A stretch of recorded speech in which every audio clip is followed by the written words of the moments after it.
Good afternoon and welcome to all and one and all.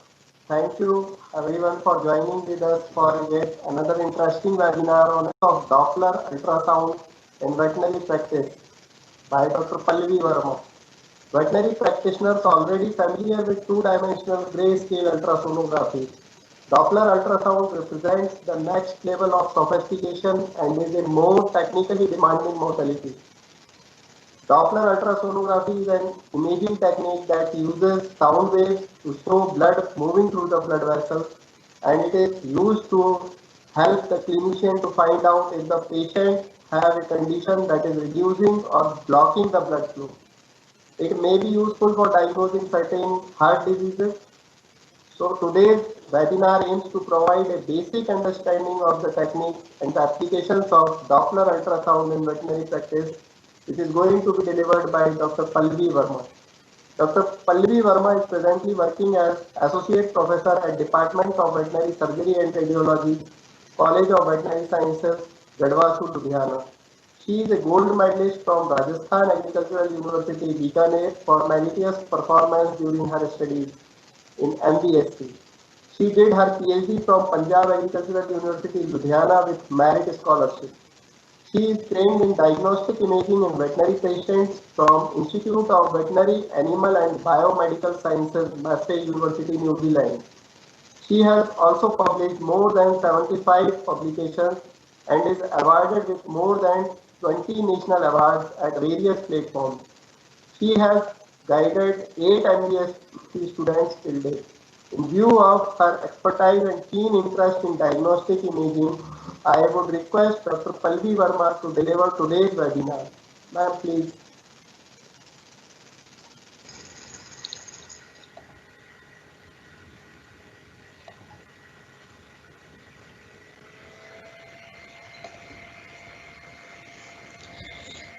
Good afternoon, all the participants. So I will be delivering the webinar on applications of Doppler ultrasonography in veterinary practice.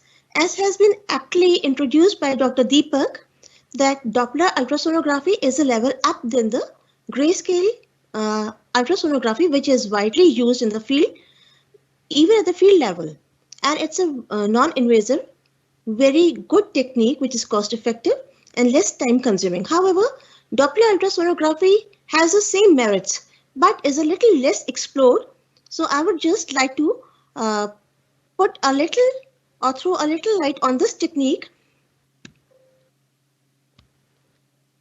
So first of all, I would like to give a brief introduction about this technique and about the basics of Doppler ultrasound, as without a basic understanding of the technique, it would be a little difficult to interpret the abnormalities. Mainly Doppler ultrasound is used, or we can say that the Doppler ultrasound is basically for vascular studies, that is for the blood vessels. And we all know that Doppler ultrasound is based on the principle of Doppler shift, which was given by Christian Doppler, and this is the principle involves the apparent shift in the transmitted frequency reflected back to the source of a target. In case of Doppler ultrasound, it's a moving target. And for the vascular ultrasound, the moving target is the RBC. In this diagram, we can see the diagrammatic representation of Doppler shift. Here, when the sound waves are moving away from the transducer, the wavelength is reducing, whereas when it is coming towards the transducer, the wavelength is increasing. This can be depicted by the simple example of the sound of siren from a police van or an ambulance which is approaching a man. So when it's approaching towards the man, the sound of the siren increases, but as it leaves, the sound decreases. This is the basis of the Doppler principle. Now, there are certain things which have to be kept in mind while performing Doppler ultrasonography, that is the settings. So first of all, the gain, the color gain. The color gain has to be reduced, because if there is too much of gain, what happens is all the blood vessels which are there within the sampling volume, they come on the screen, and the main vessel which you want to scan is actually hidden by them. Then we have to select a proper scale, because one of the forms of Doppler ultrasound is the spectral form, where the changes in the flow of the blood vessel are represented in a waveform. So here, if the scale, the x-axis and the y-axis, the x-axis is the time and the y-axis depicts the velocity. So if the scale is too small, what will happen? The waveform is cut into two. This gives rise to an artifact which is known as aliasing, also known as wraparound. And this is because of the Nyquist limit. So we have to take care of these things. Besides this, there is another setting which is known as the pulse repetition frequency, which is basically the time or the time lapse when the packets of the ultrasound are being delivered back to the transducer. So if the PRF or the pulse repetition frequency is low, then again we get artifacts.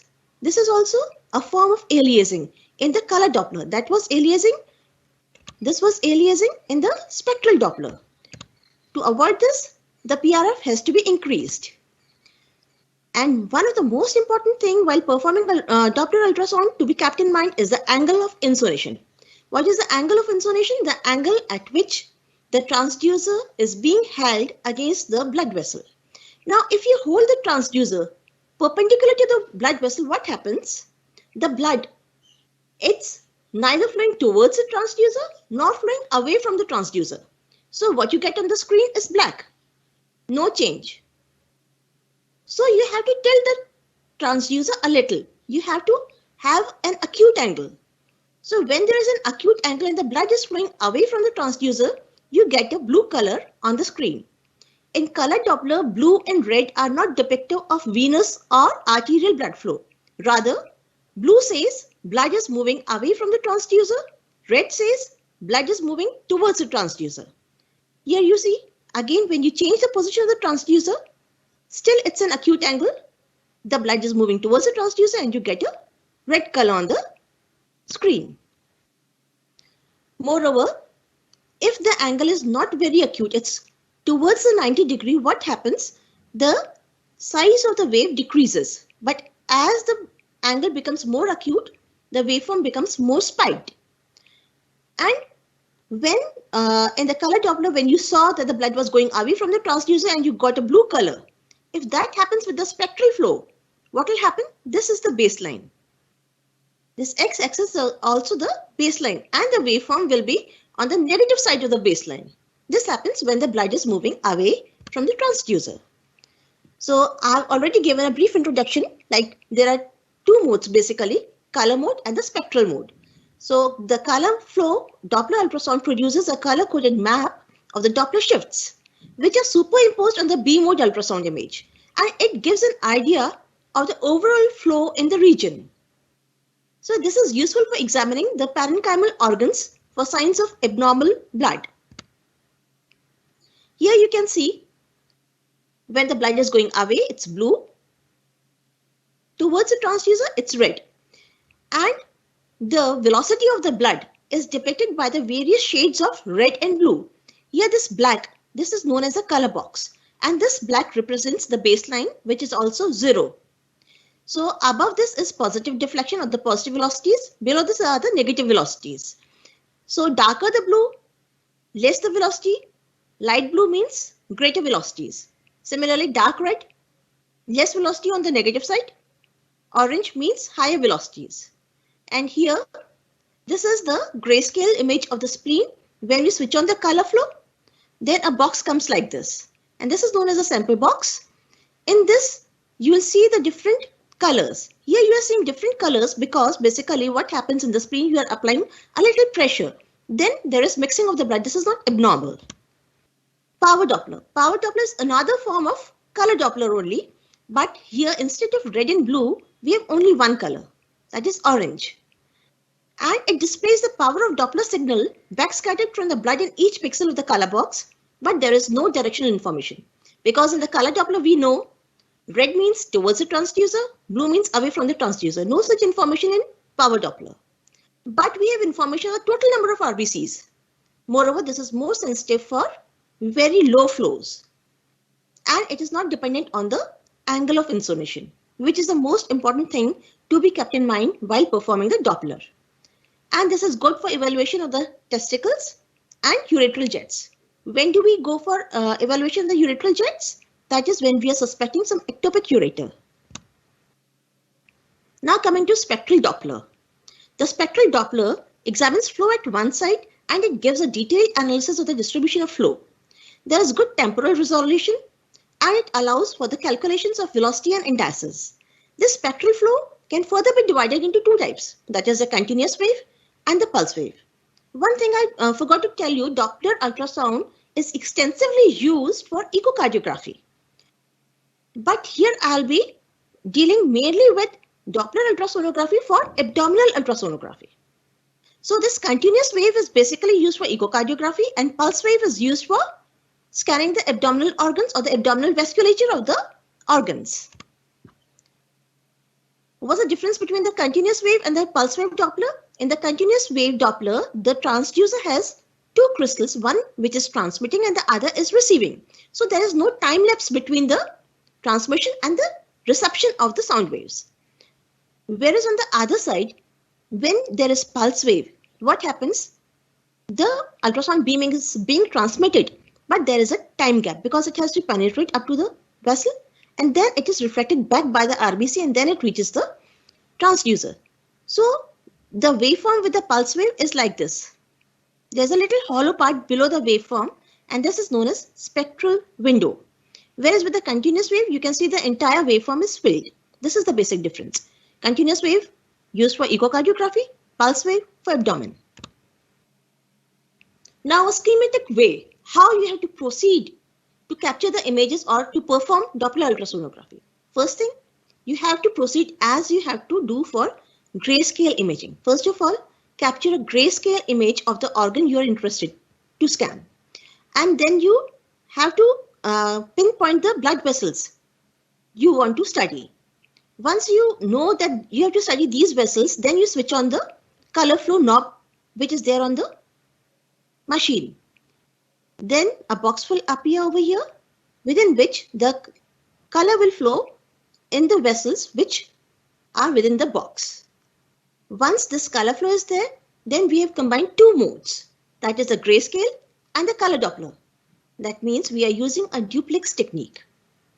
Now on top of this color flow, when we are using the spectral Doppler, we are actually combining three techniques, that is grayscale, color Doppler and spectral Doppler. So now the other thing is that you have to switch on the pulse wave key. Once you switch it on, then what happens within this box, there will be a dotted line with an equal sign in between. So you have to place that equal sign somewhere within the lumen of the blood vessel you want to study. And then again press the pulse wave key. Then this kind of waveform will start appearing on the screen. So this is how you have to proceed to perform Doppler ultrasonography. Now coming to the measurements which we have to take, which will help us to evaluate whether the flow in the vessels is normal or there is any abnormality. So now telling you by the example, this is a simple waveform. A waveform in the low resistance artery. Artery I'm saying because the deflection is above the baseline. This is the highest peak. So this is the peak systolic velocity, PS or S.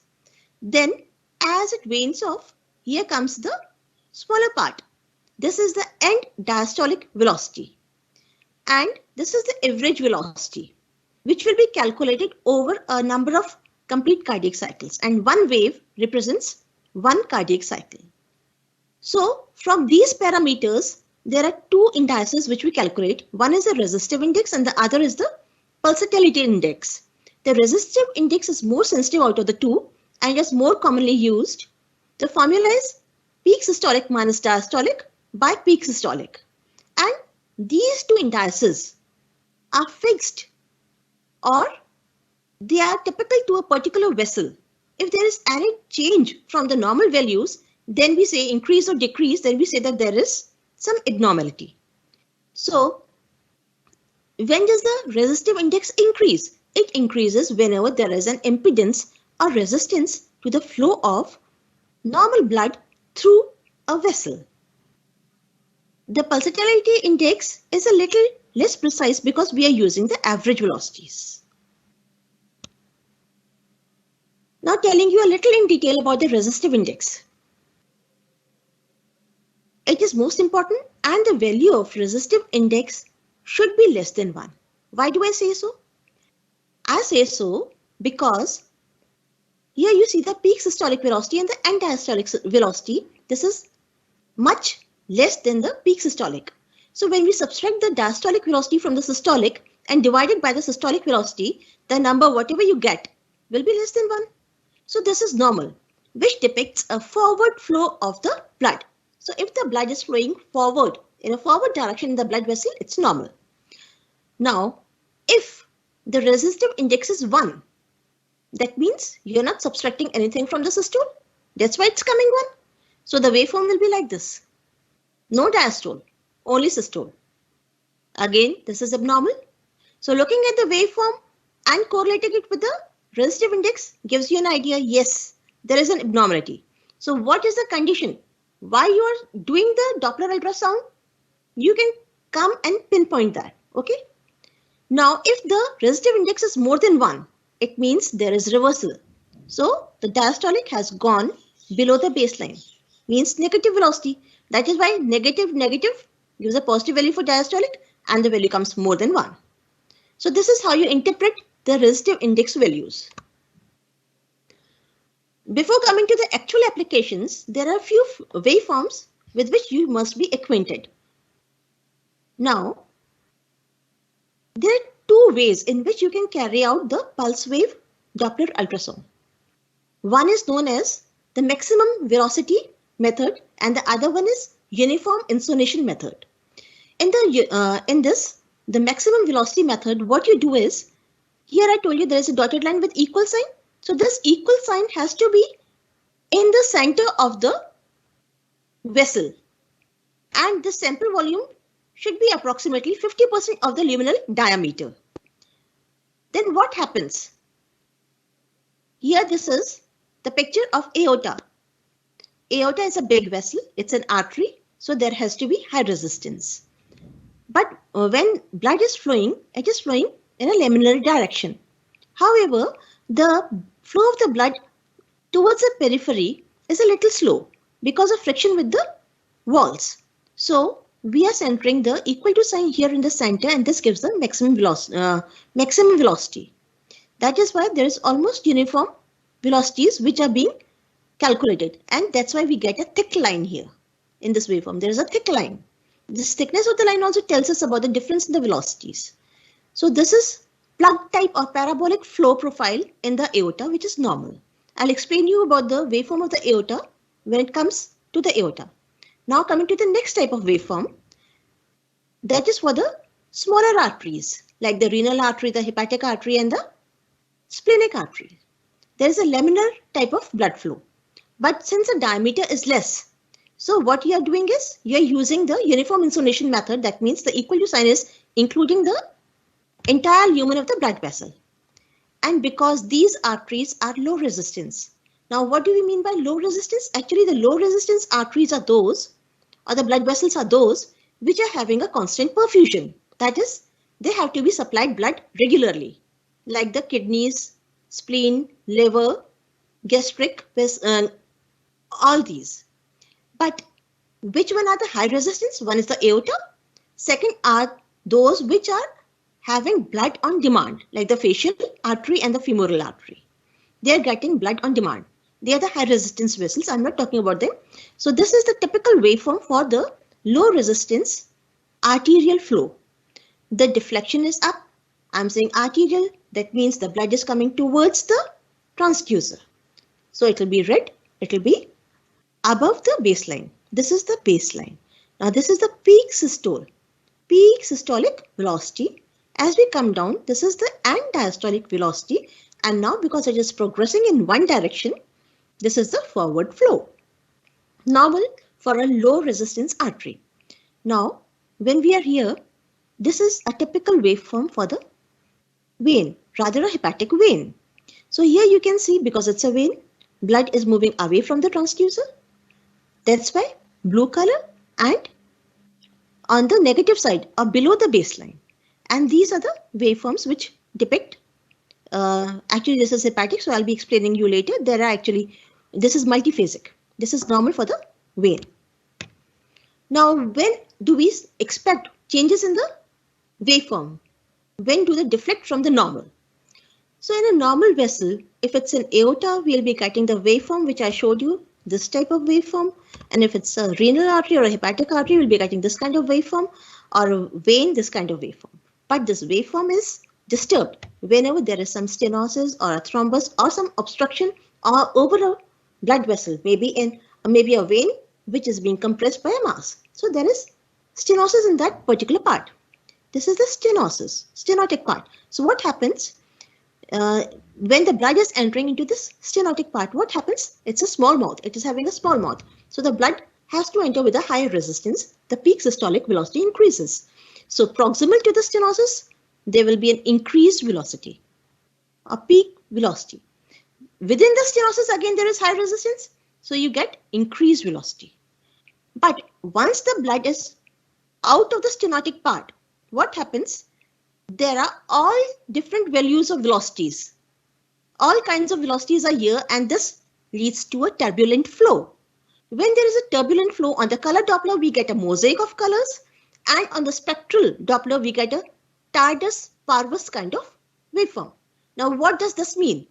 I'm telling you all these waveforms because we are going to have them in all the organs, and there I won't have to explain you. So Tardus means slow upstroke. What do you mean by upstroke? The upward progression of the velocity. Slow upstroke. Here you see, it's quite sharp. Here, slowly over a long period. Parvus means low amplitude. Low amplitude. Here you can see the amplitude is high, whereas here the amplitude is low. So in the stenotic part, once the stenotic part is over, distal to the stenotic part, you get a Tardus Parvus type of waveform. So now coming to the Doppler ultrasonography of the major abdominal vessels. First of all, I would like to tell the the normal waveform for the celiac artery.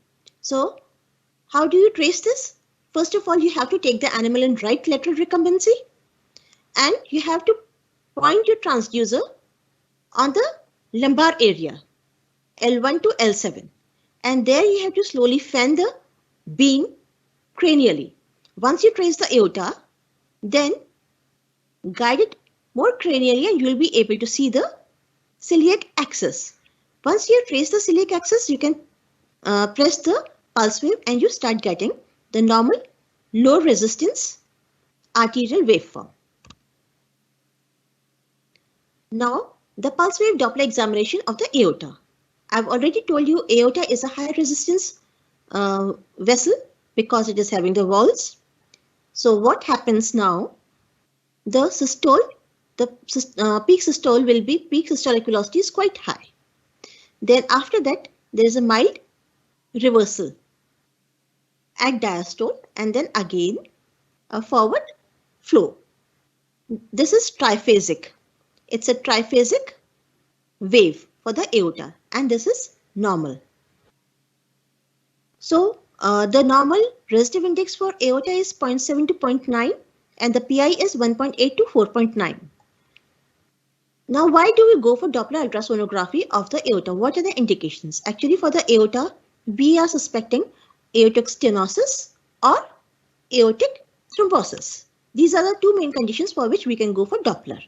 Here we can see that this is the laminar triphasic. Systolic peak, short and systole, and then low and diastole. 1, 2 and 3. 3 phases. So triphasic, systolic, reversal and slow and small forward diastolic. This is how the aortic trunk will appear on color Doppler. Color Doppler and then pulse wave and then you get the normal aortic waveform. Whereas here you can see that there is reversal but the forward and diastolic is lacking. That means there is some abnormality in this flow. Again, in case of stenosis, you are getting the Tardus Parvus waveform. Now coming to thrombus. Whenever there is a thrombus, what you do is first you locate the aorta and along with the aorta, this is a longitudinal section. That is why you can see two long tubes. Along with the aorta, you can see another parallel vessel, that is the This is the aorta and this is the caudal vena cava. So there will be color flow in the aorta, but there is a part over here where you can see hypoechoic tissue, but there is no color flow. But the caudal vena cava is having blood flow in this part. So here this means there is a thrombus. So this is the picture you'll get in case of aorta with thrombus. Coming to the caudal vena cava or the inferior vena cava. Now this is a vein. It has low resistance.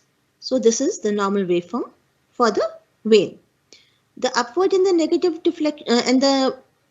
deflection again depend upon how you have held the transducer. The blood is approaching or going away.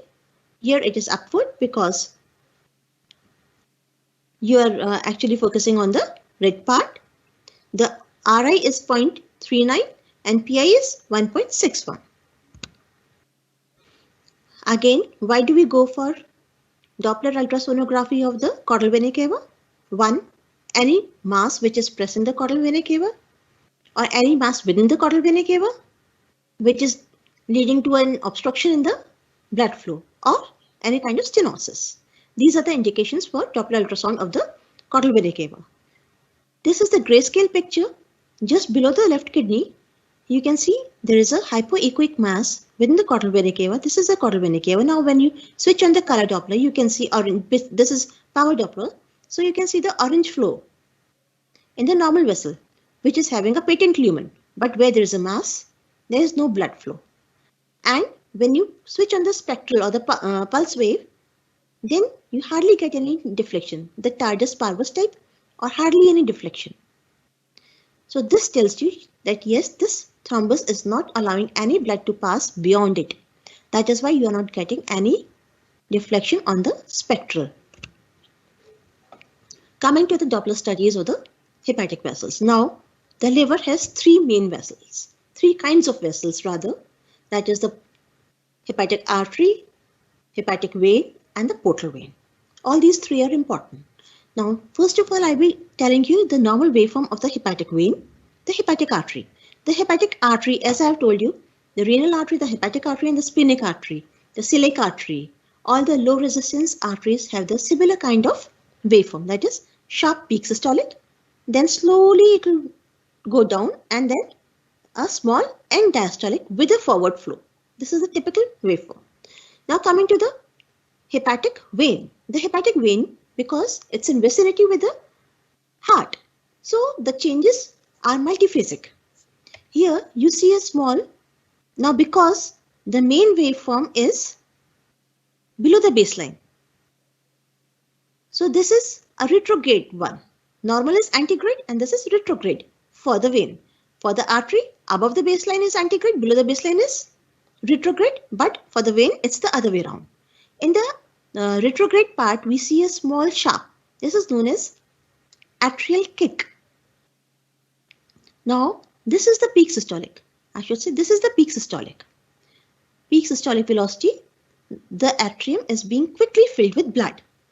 But now when the atrium is filled, what happens? There is some overfilling, which is here, which leads to opening of the valve. And once the valves are open, what happens? The blood flows into the ventricle and there is some more atrial filling, which is depicted by this small diastolic hump over here. So 1, 2 here, overfilling of the atrium, and then this another diastolic hump. 1, 2, 3 and 4, quadriphagic. The hepatic vein waveform is quadriphagic. This is a small grayscale depiction as to how you have to locate where the blood vessels of the liver are. Again, what you have to do is you have to use the spleen as a landmark, whether the animal is in lateral recumbency or in dorsal recumbency. The choice is yours. You have to use the spleen as a landmark. From the spleen, you have to proceed cranially and dorsally. When you proceed cranially and dorsally, you can see the diaphragm, and then the spleen is here, in between is the stomach. Just below the stomach and go forward. What you will see, you will be able to locate the portal vein and the caudal vena cava. The caudal vena cava runs parallel to the portal vein. And after that, you'll be able to see the hepatic arteries. The point of entry of all these vessels is known as porta hepatis. So, in short, you have to locate the porta hepatis, which is the more wide part of the liver between the stomach and the gallbladder. When you focus over there and do a little bit of fanning, you'll be able to see all these vessels. The portal vein, how do you recognize that this is a portal vein? Because the walls of the portal vein are more wide. Why more wide? Because they are having more fibrofatty tissue. So you know that this portal vein is different from the hepatic vein. Blue hepatic vein. Hepatic artery is also red. Portal vein is also red. Normally, the hepatic vein will be blue and the caudal vena cava, which will run parallel to the hepatic vein, they both will be blue. So this I have told you already that the normal low resistance waveform, normal RI for the liver is 0.7 to 0.8, for the hepatic artery, PI is 1.2 to 1.4. Rather, for hepatic artery, hepatic vein and the portal vein, the RI and PI fall within this range only. They can range from 0.5 to 0.7 rather. The upper limit is 0.8. So these are the different waveforms for the hepatic artery. And ideally, the resistive index should be 0.5 to 0.7. The resistance below this range is abnormal. In the hepatic artery, not more. I mean to say not more than 0.8 is abnormal. Rather, less than 0.5 is abnormal. Because this means that there is some kind of cardiac problem. And if there is high resistance is less specific than the low resistance, low resistive index. Now, what are the causes which lead to increase in the RI? What are the conditions? So once you have recorded the RI and it is more than 0.7, the conditions can be changes in the hepatic parenchyma or the chronic hepatic disease, hepatic venous congestion, cirrhosis, and two physiological stages also. One, just after a meal, then also the RI will be high, and in geriatric patients, the RI will be high because the arterial walls become thickened and they are less elastic. What are the causes for decreased RI? There could be stenosis, there could be vascular shunts, arteriovenous or portocaval cirrhosis with portal hypertension. These can lead to reduced resistive index. Stenosis, cirrhosis, vascular shunts, portal hypertension. Now this is the colored depiction of the hepatic vein. So I told you this is the diaphragm. Then below will be the caudal vena cava. It will run parallel to the hepatic vein. Caudal vena cava, hepatic vein, portal vein, hepatic artery. This is how at the point of the porta hepatis, first you have to perform the grayscale with the animal in lateral recumbency, trace the spleen, go to the stomach. Between the stomach and the gallbladder, there will be a hyperechoic area because there are so many vessels over there. Focus it and you'll be able to see all these vessels. It's not difficult. This is a video of the normal blood flow in the hepatic vessels. Now, normally we say that there is hepatopetal blood flow in all the hepatic vessels. What do we mean by hepatopetal? Petal means towards, fecal means away. So hepatopetal means towards the liver. So the blood is flowing towards the liver in all these vessels, which is normal. Hepatofecal is not normal. Fine. So moreover, when we're talking about the venous blood flow, because the velocities are low, it is below the baseline. So it is usually less peaked. It will be more or less uniform. This is a waveform for the portal vein because I showed you a previous picture where you could see the color flow was red. Red means it's above the baseline when you're combining all the three modes. Red means above the baseline, and here you can see because of less resistance, it's a vein. Obviously less resistance to the blood flow. So there are uniform velocities with a slight undulation over here. This undulation is because of the changes in respiration. The velocity increases with expiration and decreases with inspiration. So these mild indulations are because of the respiration and are normal. Now, what are the causes for pulsatile venous waveform? What do I mean by pulsatile venous waveform? This is normal. There's hardly any difference between the peak systolic and end diastolic. This is end diastolic. Hardly any difference. Usually the peak systolic is at around 31 centimeters per second and the end diastolic is around 15. So there should not be a difference more than 16. When the peak systolic is more than 31, higher, then it becomes more pulsatile. And the pulsatile waveform can be seen with tricuspid regurgitation and right-sided heart failure.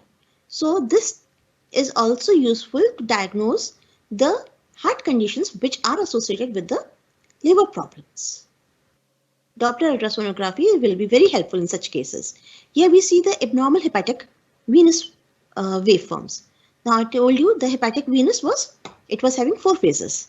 Small over-ear atrial kick, which has increased. Then the systolic peak has decreased. Then again there was a second hump which has disappeared and it has gone on the other side. That means there is a flow reversal. And this V has also disappeared. The systolic, look, the systolic is so small. Diastolic has increased. And that overfilling of the atrium, it has reversed. And the atrial kick has increased. This is an abnormal waveform. Again, in this waveform, what you see, there's a decrease in the systolic and the diastolic. They were together. There's a time lapse. This overfilling has increased. Now, when we're talking about the abnormal portal venous phasicity, then the PI is very important. The PI, it should be greater than 0.5. If it is less than 0.5, the PI for the liver, then it is abnormal. So this is normal because the PI is more than 0.5. This is normal. This is the normal venous waveform. This is a little pulsatile, but because the PI is normal, that is, it's more than 0.5, it's okay. Now when it is less than 0.5, what happens? The peak systolic increases. And this is abnormal. Abnormal, that means there is tricuspid regurgitation. So there is a problem with the heart or congestive heart failure. Now, the causes for this pulsatile are tricuspid regurgitation, right-sided heart failure, cirrhosis, arterioportal shunting, and some kind of arteriovenous fistula. Now, what do we mean by hepatofugal? When the flow is going away from the liver. Here you can see that the normal flow has come on the other side of the baseline. That is a negative deflection. And this is because of severe portal hypertension. Now, if we do the Doppler in suspected cases of portal hypertension, what will we see in the grayscale? The portal vein will be grossly dilated. And when we perform the spectral Doppler, then there will be hardly any deflection, and these deflections are also because of the inspiration and expiration. Moreover, this is a very abnormal kind of waveform because you all know that the portal vein was a very nice uniform kind of waveform with a positive deflection. Here we have positive negative deflections which are related to the expiration and the inspiration of the animal. So this is a typical finding of the portal hypertension. Now coming to portosystemic shunts, which are very important. These can be either congenital or acquired, intrahepatic or extrahepatic. I am not giving a lecture on this, so I won't be going into details of the portosystemic shunts. I'll be giving a sonographic overview of how they appear on ultrasound. So this is a grayscale picture of the portosystemic shunt, or rather extrahepatic portosystemic shunt. Now, when we are saying portocaval shunt or portosystemic shunt, means the portal vein is having some abnormal connection with the caudal vena cava. In this picture, what we see, here is the caudal vena cava, there's a shunting vessel, and there's a portal vein. So this vessel should not be over here. This is abnormal. And usually this abnormal vessel is tortuous and the lumen is actually smaller in diameter than either the portal vein or the caudal vena cava, which leads to turbulence. There will be turbulent flow and that will help you diagnose the condition. Now, this is a normal grayscale. Here you can see the aorta. This is the caudal vena cava and the portal vein. There is a small thing over here. This is very difficult to see on the grayscale. I'm again emphasizing this is very difficult to see. So if you suspect, you have to correlate with the other conditions like a small liver, the liver microhepatica will develop, and then there will be nephroliths or cystoliths because of urolithiasis. So you have to actually combine the clinical history and the other symptoms along with your ultrasonographic findings. Then only you will be able to come to a conclusion. Here on the grayscale, it's very difficult to say that yes, this is a shunting vessel. But if you're suspecting on the basis of the signs, switch on the color flow. When you switch on the color flow, look so many different colors. That is known as a mosaic. And this mosaic happens because of aliasing. Now, why is this aliasing? Because of the stenosis. I told you that shunting vessel is smaller in diameter, so it has a reduced lumen. When the blood comes out of it, there is turbulence. There is turbulent flow which gives rise to this mosaic. And when there is turbulent flow, it will appear like this, a mosaic of colors. Again, you can see. Going to the next slide. Here again, you can see the mosaic of the colors. The portal vein, caudal vena cava, and an abnormal vessel, which is grossly distended. When you go to the spectral for this, what you get is a tardus parvus. Post-stenotic, I told you will be getting a tardus parvus. That means a slow upstroke, that is taking more time to reach the peak systole, and a small amplitude, a shorter wave, not a high wave. This is another picture of simple shunt.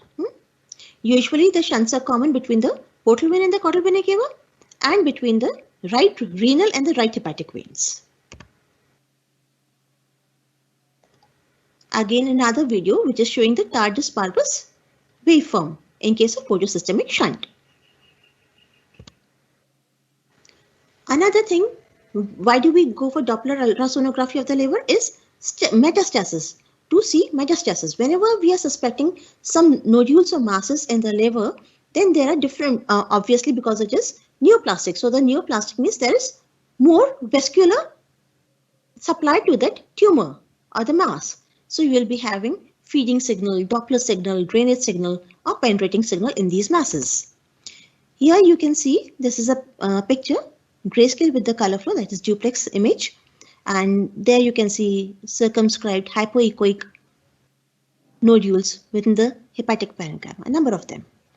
And when you switch on the color Doppler in a particular zone, in this only this much of the sample volume, what you see is blood vessels, a number of blood vessels. This is a kind of feeding signal. This is a Doppler signal, where you can see different velocities, and on waveform it will be patchy or spotty. Drainage signal. Now what do you mean by drainage signal? Once you delineate the mass, then there will be an anechoic halo around the mass. That means you can think about the sun. Sun is the mass. This mass is the sun. And this anechoic halo is the light around the sun. Or you can say, think about the light when you see a God's picture, there's light around the head. That is the halo. Excuse me.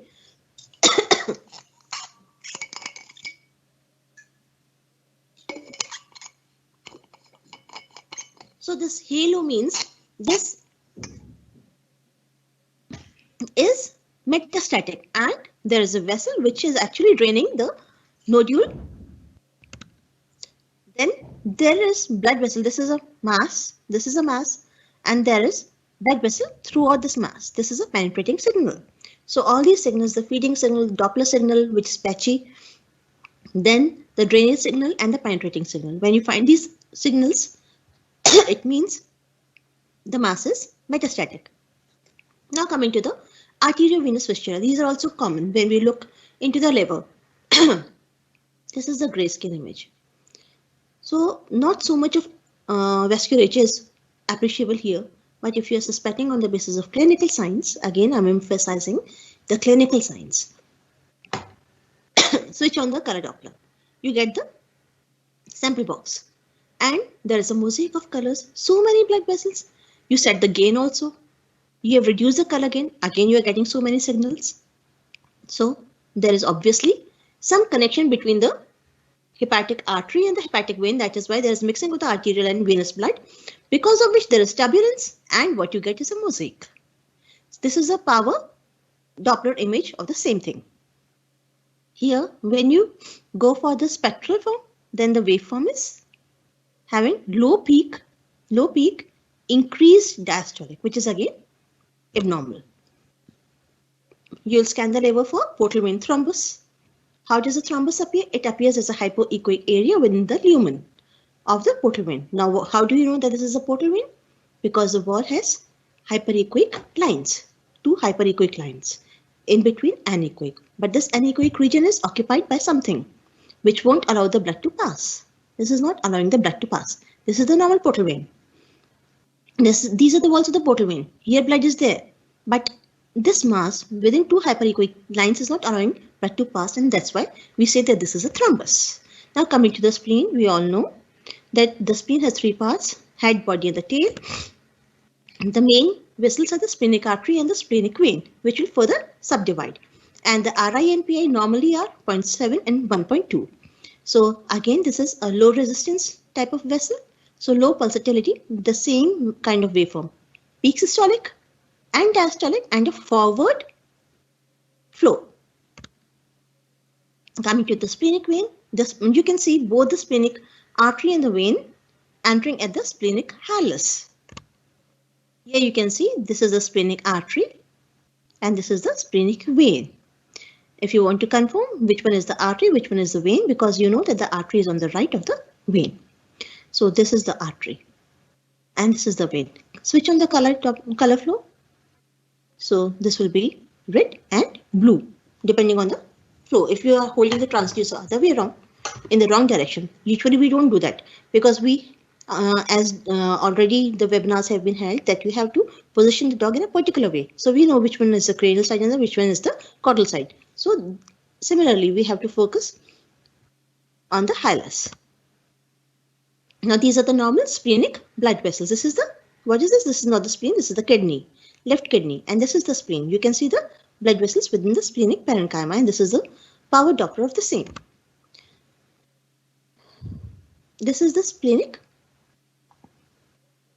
arterial waveform, low resistance waveform, splenic venous waveform, which is having a negative deflection. What are the indications for splenic Doppler ultrasonography? To differentially diagnose the causes of splenomegaly, the alterations in the spleen, that is, if you are seeing some mass, you want to identify whether it's malignant or benign. Obviously, malignant will have increased vascular supply and the benign one will have less.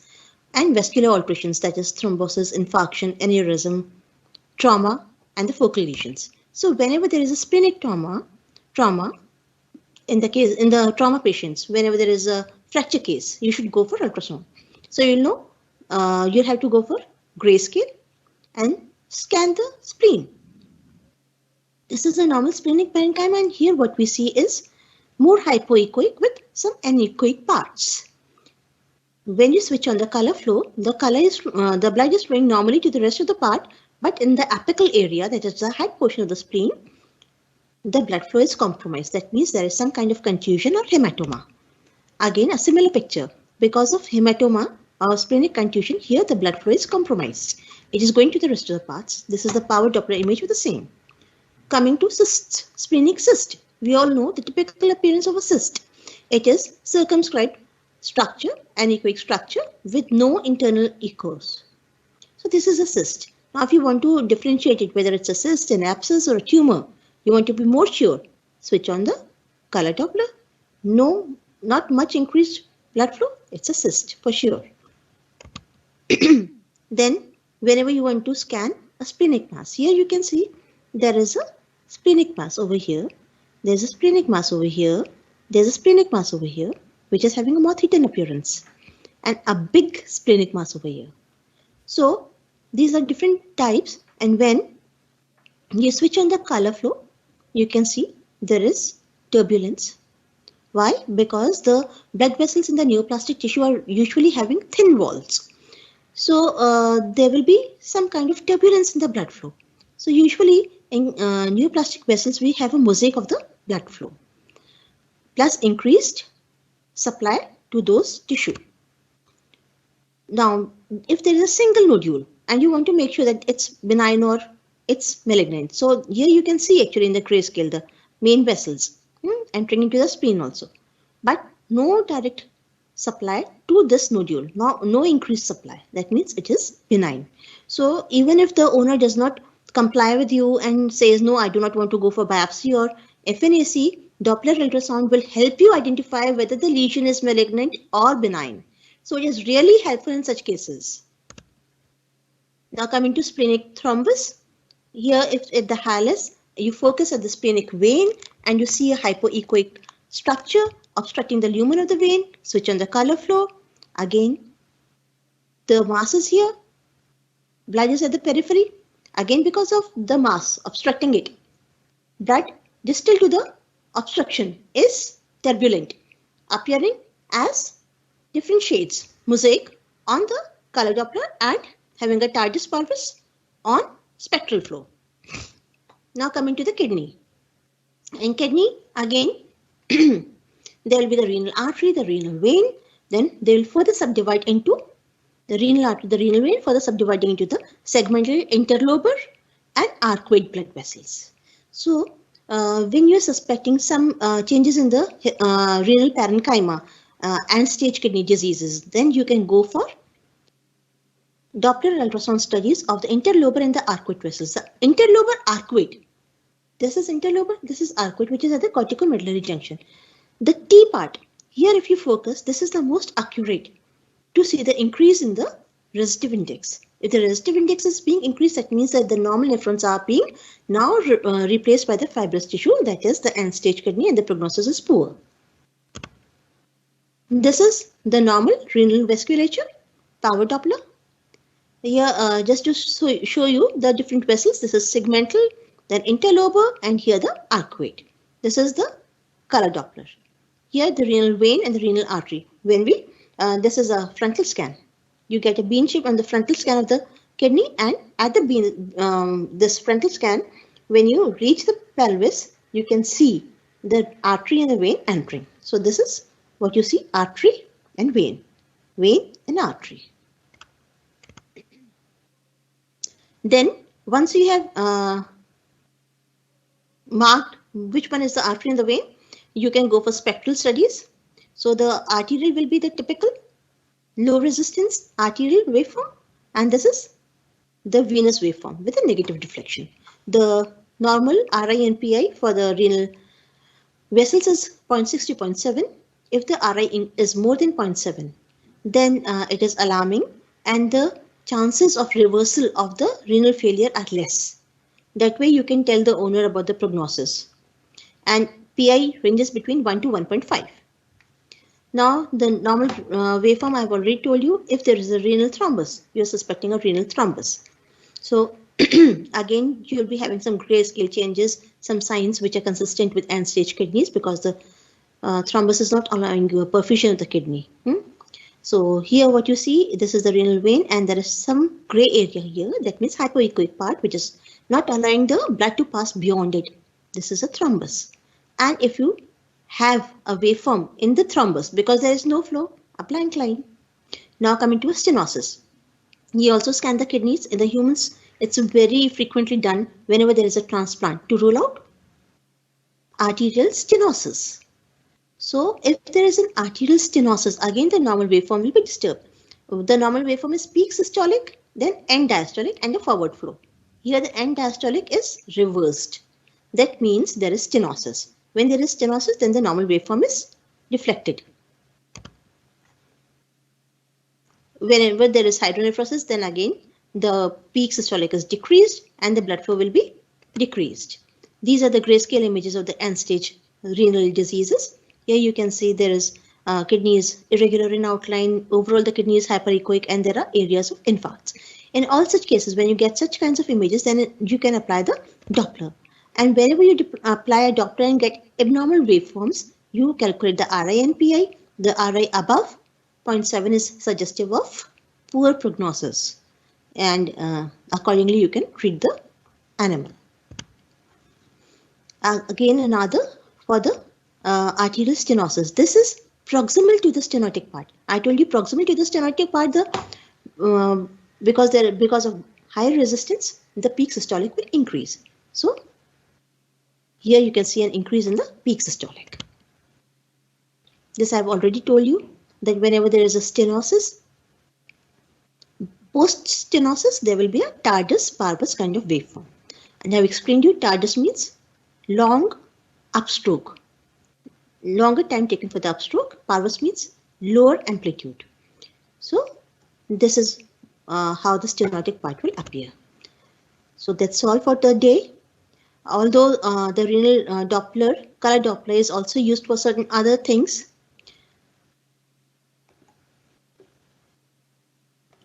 Such as to assess the reducibility of the intussuscepted mass.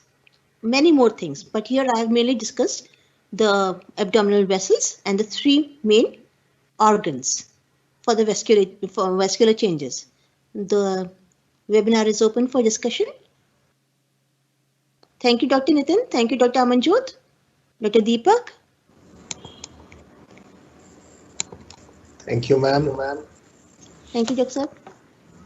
Thank you for taking us into the Doppler ultrasound. We have a few queries for you. Compared to a normal ultrasound, which conditions you feel are best diagnosed with a Doppler ultrasound? The best conditions, one is renal failure, I told you. The renal failure is very good. You have to calculate the RI and then you can formulate the prognosis. Then thrombus and shunts. The portocaval shunts or the arteriovenous shunts. These are best using the Doppler, color Doppler and the spectral Doppler. Moreover, the heart problems. Ma'am, how far the uterus can be scanned better with a Doppler? This is a question from Dr. Sumit Yadav from Jaipur. Actually, uterus can be scanned. Basically, the uterus is scanned during pregnancy. Though here I have not discussed about the uterus. The uterus, you can assess the flow, especially in pregnancy, the umbilical artery and the vein. You see the blood flow to the fetus, whether it's going properly or not. If there is a reverse, that means there is some compromise in the placental blood flow and there is risk to the fetus. And if the time period is okay, then you can go for cesarean. That's how Doppler can be useful for gynecological purposes. Okay. Any fixed mean focal length and frequency for Dopplers for especially uterus, if there are any? Focal length and frequencies. Yeah. Actually, uterus can be visualized like using the higher frequencies because it's not so deep. Moreover, when the animal is pregnant, so you can use high frequencies and it will give really good results. It will be quite superficial. You can go from 7.5 up to 10 or 12 megahertz for the uterus, pregnant uterus. Okay. Ma'am, are the frequencies very similar to ultrasound or Yes, how do they vary? Because first you have to perform the grayscale. So the frequencies are the same as you have for the grayscale ultrasound. First you have to pinpoint where the lesion is. Then you have to switch on the color flow and the spectral Doppler. It seems the session was very interesting and people have really got it. So questions are much lesser. But the last question which comes up is, Madam, RI and PI are species specific or not? Yes, they are specific to the species, but the RI and PI for dog and cat are quite similar. Moreover, they can be extrapolated for the humans also. Like humans, dog and cat, the values are quite similar. But in the large animals, obviously it will be different. Here I was talking specifically for the small animals. I think Moreover, it depends on the diameter also, the diameter of the different vessels. I think the whole session was more on small animals. So once again, ma'am, on behalf of ISVS and INTAS, we thank you for taking us to a new journey of Doppler ultrasound, a new topic for our webinars. So we thank you for being a part and giving us a good insight into Doppler ultrasound in veterinary practice, ma'am. And of course, Dr. Simrat Sagar is there near to you, but still, on behalf of the President ISVS, General Secretary ISVS, and all members, we thank you for being with us and taking up this webinar for the entire group. Thank you, ma'am. Thank you, sir. That brings us a session. Thank you to all. Thank you to all the audience and all who have registered. Thank you.